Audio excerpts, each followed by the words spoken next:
బరువు తగ్గాలనుకునేవారు ఎక్కువగా తినే పదార్థం చపాతీ.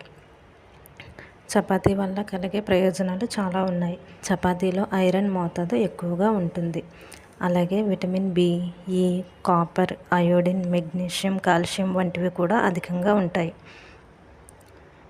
జ్వరం ఉన్నప్పుడు చపాతీ తినడం వల్ల శరీరంలో ఉష్ణోగ్రత క్రమబద్ధమవుతుంది.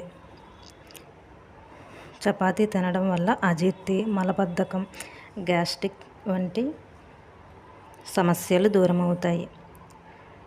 చపాతీలు 3కు మించి ఎక్కువగా తినకూడదు ఒక రోజులో. డయాబెటీస్ ఉన్నవాళ్ళు ఎక్కువగా చపాతీ తీసుకోకూడదు. వారానికి 2 లేదా 3 సార్లు మాత్రమే తీసుకోవాలి. అధిక బరువు తగ్గుతుంది. బ్లడ్ గ్లూకోజ్ని తగ్గిస్తుంది. చపాతీలో ఫైబర్ ఉండటం వల్ల ఫ్యాట్ కంటెంట్ తగ్గుతుంది.